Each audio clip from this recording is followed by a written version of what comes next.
tips-tips yang benar-benar teman-teman harus benar-benar dipatuhi dan dilakukan ya, nggak cuma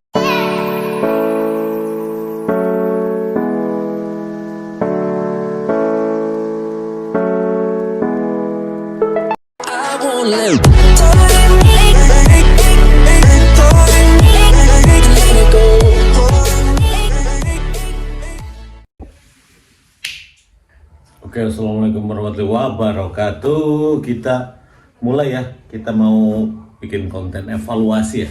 Karena teman-teman kayaknya banyak yang terjebak, terpleset, terpelanting, bahkan terkapar dengan beberapa tahap. Dengan demikian kita akan mulai evaluasi dari tahap paling awal, yaitu tahap rekrutmen. Tahap rekrutmen paling awal itu yang namanya ada rekrutmen tahap administrasi ya. Oke, sebelumnya perkenalkan, nama saya Adi Basuki. Saya sebagai warga negara Indonesia dan alhamdulillah sekarang dipercaya sebagai masinis KRL ya, masinis KAI komuter KRL jurusan Depok Bogor Jakarta. Karena untuk Depok sendiri sekarang melayani rute ke Jakarta dan ke Nambo Bogor paling. Batuk ya. Buat teman-teman yang tertarik dunia kereta dan terutama pengen jadi masinis, ada beberapa yang harus dilalui, ada beberapa syarat yang harus dipenuhi, ada beberapa hal-hal, tips-tips yang benar-benar teman-teman harus benar-benar dipatuhi dan dilakukan ya, nggak cuma ingin doang. Percuma kalau ingin doang tapi tidak dilakukan, tidak daftar, tidak mengikuti seleksi dan tidak lolos tentunya.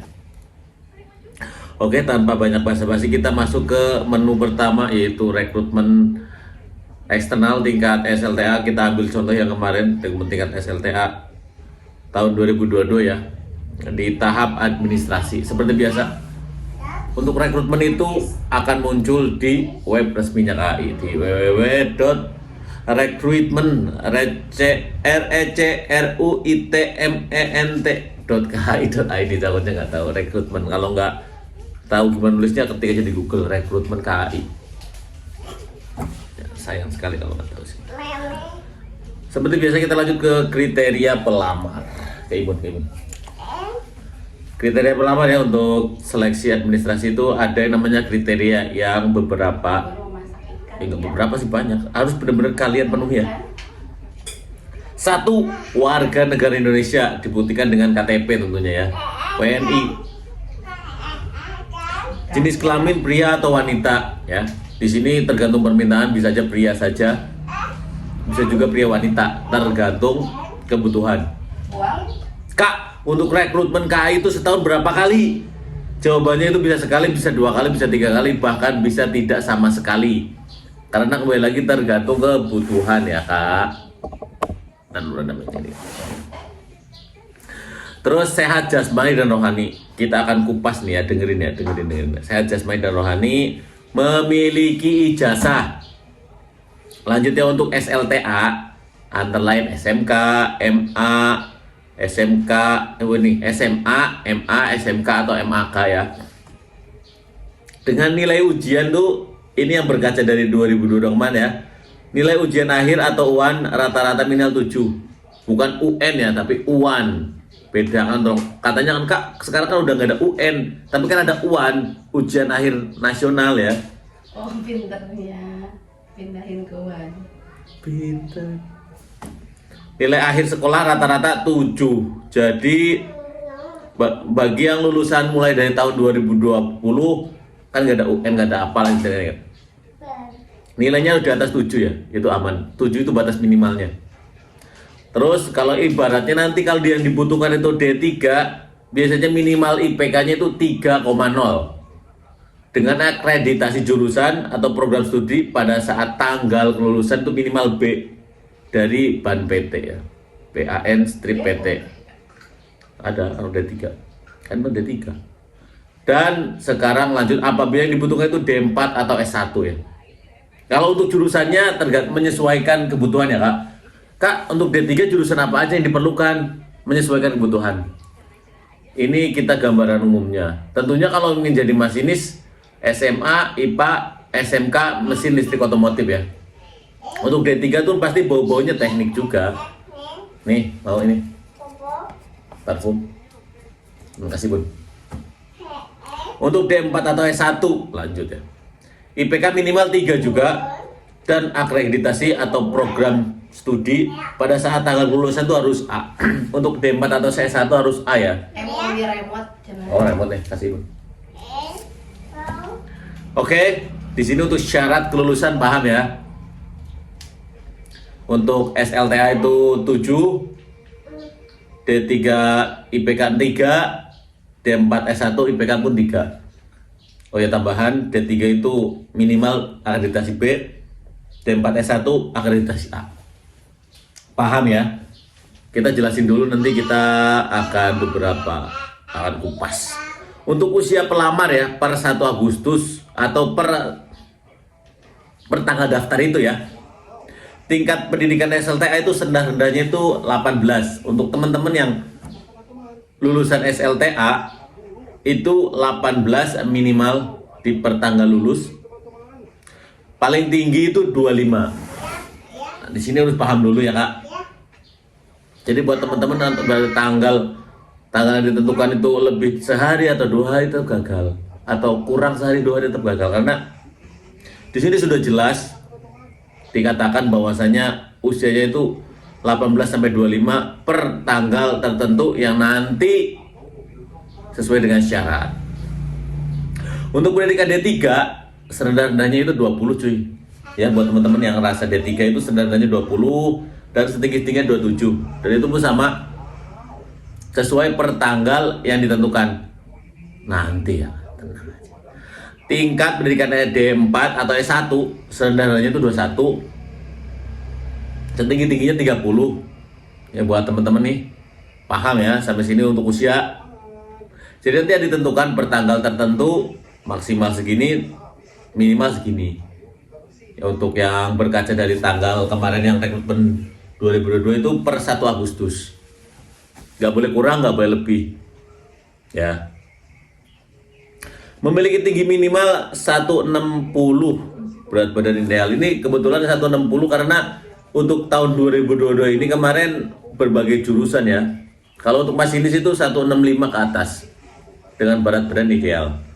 Kak, berat badan ideal kayak gimana sih? Berat badan ideal adalah berat badannya dibandingkan dengan tinggi badan itu sesuai ideal. Ada nilai BMI namanya ya, batas minimal indeks ya. Batas minimal indeks apa nih, sorry kalau gue salah ya. Bisa aja tadi di Google cara menghitung BMI. Berkelakuan baik, tidak bertato dan tidak bertindik. Sini paham ya? Tidak pernah menggunakan dan atau terlibat narkoba atau psikotropika. Nah, di sini paham? Oke, lanjut. Tidak pernah dihukum penjara berdasarkan putusan pengadilan yang telah berkekuatan hukum tetap. Paham di sini? Oke. Tidak pernah diberhentikan di anak perusahaan atau institusi lainnya dikarenakan hukuman disiplin atau diberhentikan dengan tidak hormat. Jadi hukum blacklist itu benar-benar berlaku ya. Jadi berkelakuan baik itu tidak ada ruginya. Tidak memiliki hubungan perkawinan dengan pekerja perusahaan pada saat terima sebagai pekerja perusahaan. Waduh. Jadi belum nikah dengan iya kayaknya belum menikah dengan salah satu yang udah bekerja ya. Bersedia mengikuti seleksi rekrutmen sesuai ketentuan yang berlaku di PT KAI, itu udah pastilah ya. Lulus dalam seleksi calon pekerja baru yang diselenggarakan oleh panitia rekrutmen PT KAI, itu udah pasti. Oke. Di sini lanjut ke menu ketentuan khusus pelamar. 1. Prioritas penempatan untuk memenuhi pekerja di wilayah tertentu. Untuk kemarin di 2022 itu Sumatera bagian selatan ya. Yang kedua, bersedia ditempatkan di seluruh wilayah PT KAI karena PT KAI itu wilayahnya Jawa Sumatera. Bersedia ditempatkan pada formasi sesuai kebutuhan dan aturan yang berlaku di PT KAI ya. Karena di sini kemarin itu berkaca dari rekrutmen 2022 tidak ditentukan ya. Jadi akan menyesuaikan nanti sesuai. Menyesuaikannya gimana Kak? Ya nanti panitia yang lebih paham. Ya so. Penetapan formasi pekerja didasarkan pada hasil seleksi rekrutmen masing-masing pelamar dan kebutuhan perusahaan ini kan. Nanti akan ada penjurusan setelah diluluskan. Ini berkaca dari 2022. Oke. Pemilih lokasi seleksi tidak menentukan penempatan calon pekerja. Sudah pasti bagi pelamar yang mendaftar menggunakan surat keterangan lulus. Apabila dirinya lulus sampai seleksi akhir wajib membawa dokumen ijazah asli saat berdatangan perjanjian dinas. Udah paham lah sampai sini ya. Bersedia mengundurkan diri dari hubungan kerja dengan institusi lainnya apabila telah memenuhi persyaratan dan dinyatakan lulus seleksi.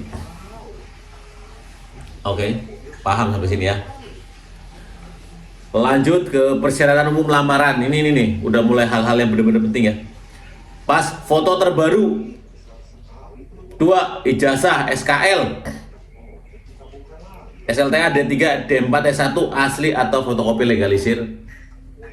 Khusus bagi pelamar dengan tingkat pendidikan D3, D4, S1 wajib melampirkan ijazah SLTA-nya ya. Transkrip D3, D4, S1 atau nilai ujian akhir atau fotokopi legalisir. Oke. KTP atau keterangan kependudukan yang masih berlaku. Paham?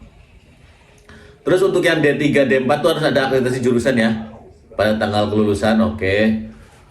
Dan ini ada sertifikat bahasa Inggris yang masih berlaku dari lembaga pendidikan berbahasa terakreditasi untuk tingkat D3 dengan skor minimal sebagai berikut. Ada TOEFL ITB, TOEFL IPBT, ada TOEIC, ada banyak. Ini nanti akan ada di syarat-syaratnya apa? Iya. Terus di sini ada keterangan nih, di sini nih. Buat teman-teman biasanya di sini keceletotnya ya. Apa? Wow, dokumen persyaratan lamaran poin 1 sampai 6.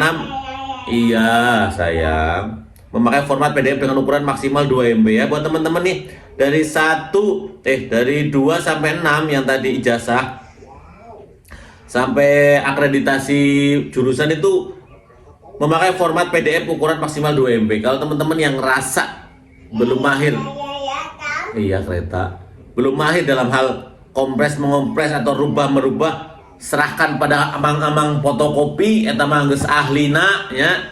Tong bawa pas foto terbaru mula format JPEG atau JPG dengan ukuran maksimal 2 MB juga. Pastikan nih amang fotokopi.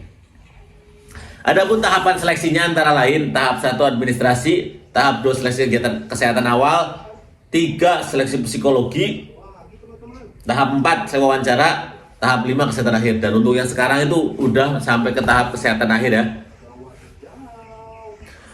Adapun prosedur registrasi dan apli, iya wadidaw, panduan registrasi dan apli lowongan. Di sini ada namanya buku. Iya sayang. Iya, duduk. Download buku panduan ya. Di situ juga bisa download panduan dan semuanya jelas di sini. Dan buat teman-teman tuh ada yang namanya titik-titik rawan ya.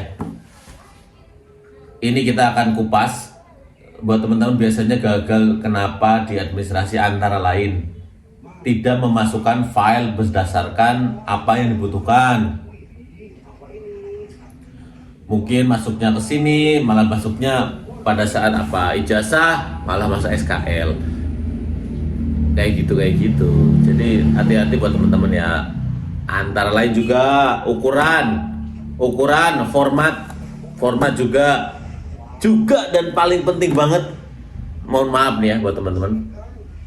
Kalau mengupload ya, kalau